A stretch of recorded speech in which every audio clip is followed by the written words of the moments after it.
Good day. Today I'm going to show you how to build this wall using precast pillars. But first of all, please don't forget, if it's your first time to visit our channel, to like this channel, subscribe, and also hit the notification bell. Thank you.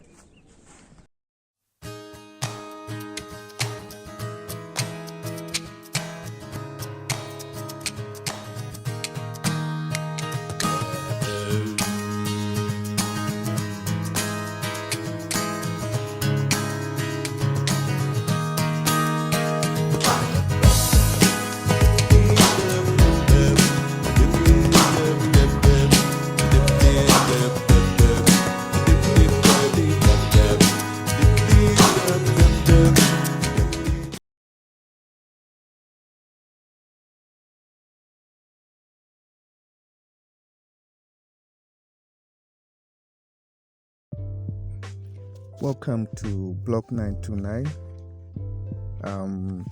Thank you very much for joining us and watching our videos. And this video is going to be about how to lay the precast pillars for your fence.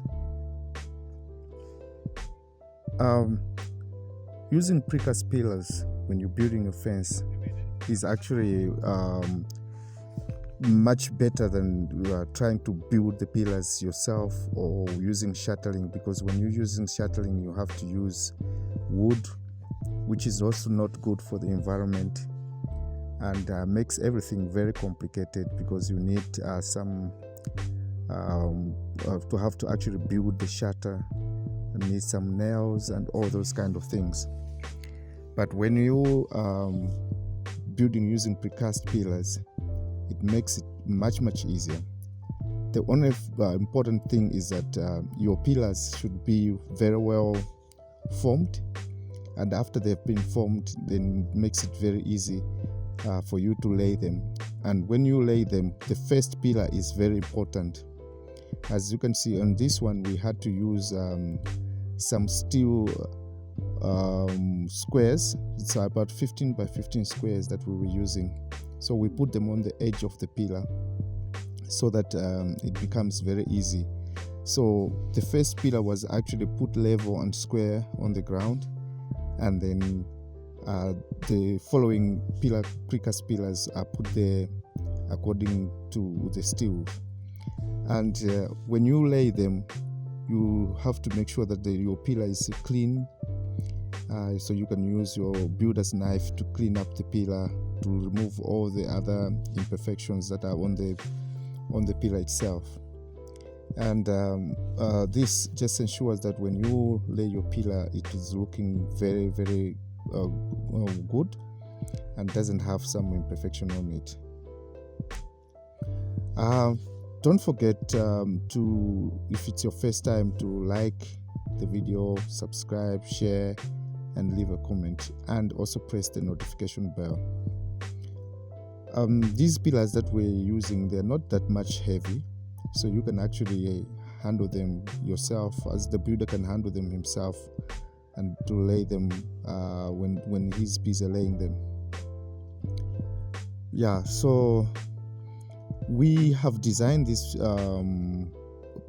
precast pillars to just make it easy for our clients, so that when they want to build their fences, they can use them. And they can also be made to different sizes. Some of them can be used for building upstairs houses.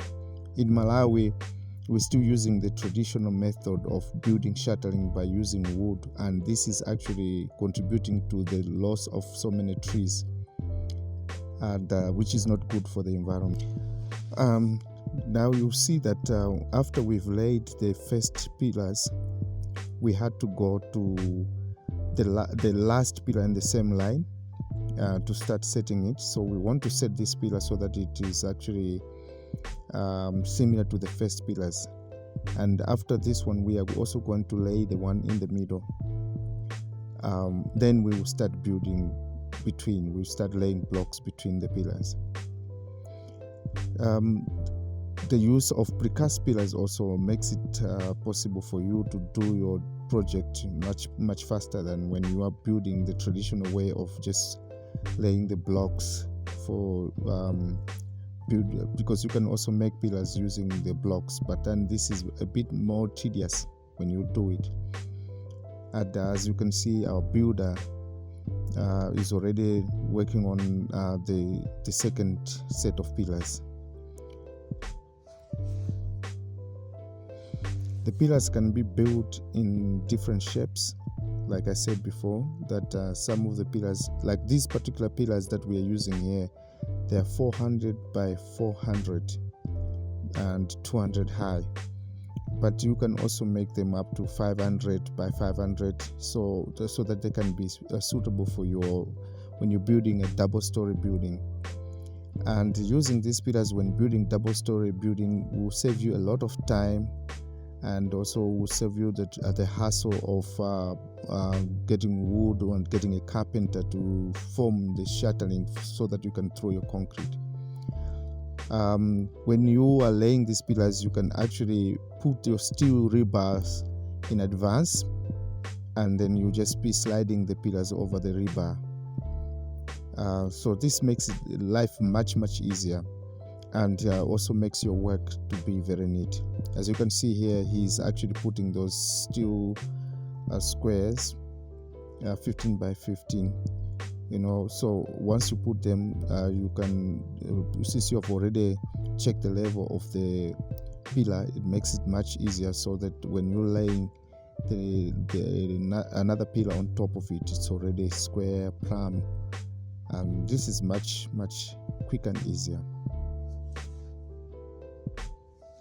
As you raise your pillars higher and higher, the level sometimes cannot give you a true square or plumb on the edges of the pillar, so you may need to use a straight edge.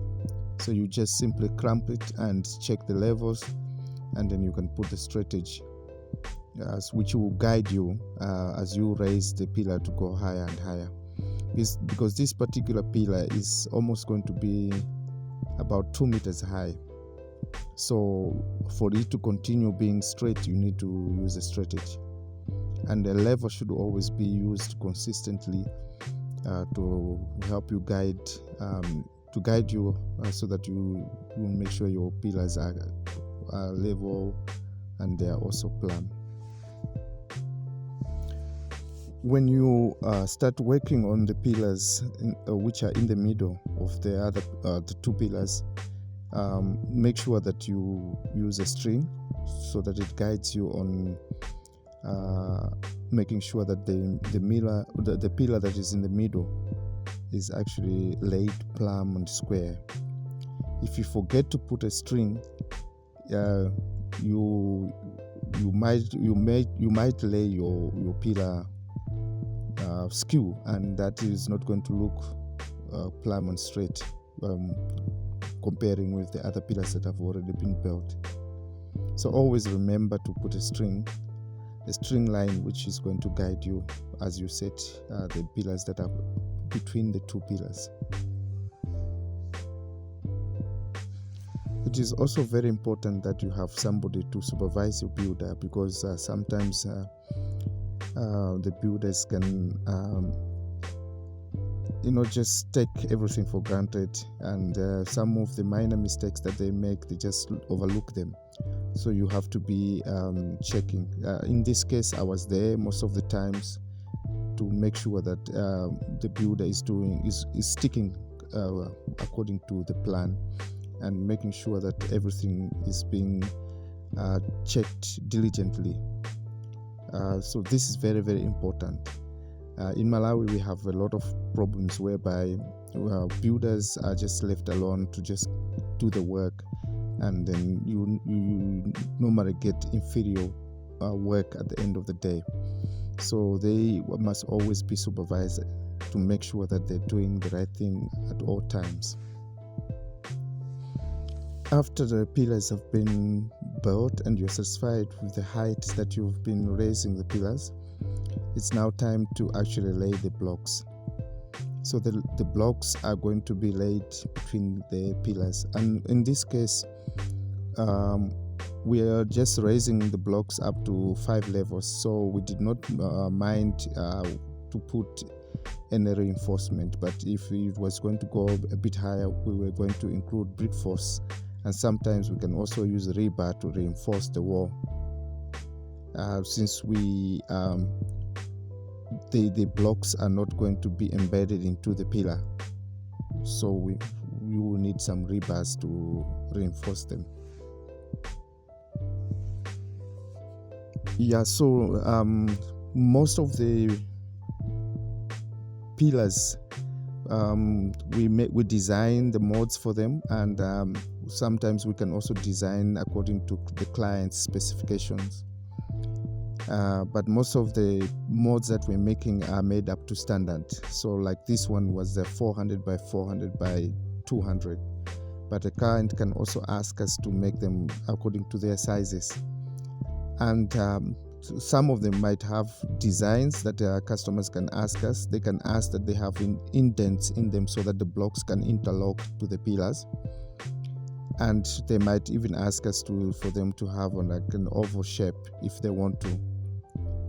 And in the future, we will also be designing precast drainage. So you just when you're building your drains, you have already drains that are already precasted.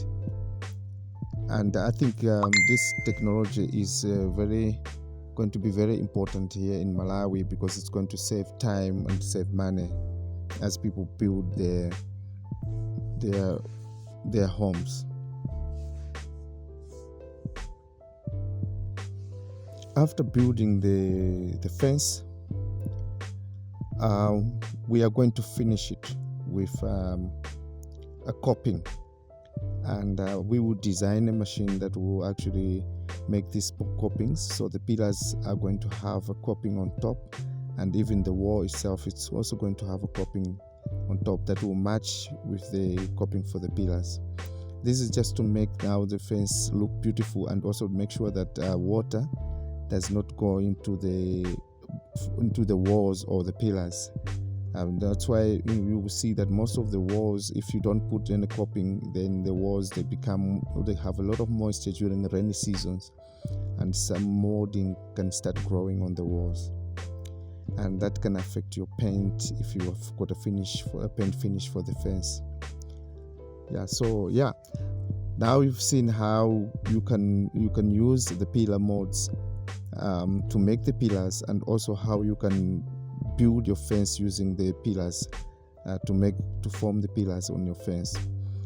And if you have any questions, don't forget to leave a comment, and if you have any suggestions, feel free to drop them on the comment section. And if you haven't yet subscribed, please subscribe and press the notification bell and share the video. Thank you very much.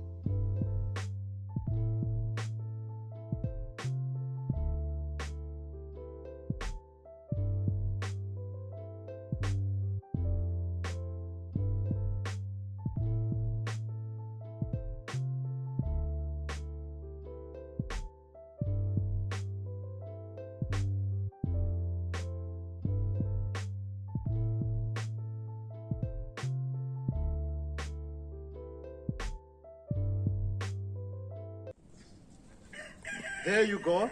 Now we've built this wall using precast pillars. You've seen yourself, using precast pillars, actually it makes it very easy for you to build your wall, and also it makes your wall strong, and also it helps to make your wall look beautiful. Next time I'm going to show you how we're going to finish this wall by putting coping on top of the wall. Thank you very much. So don't forget to subscribe, like, and share this video, and hit the notification button.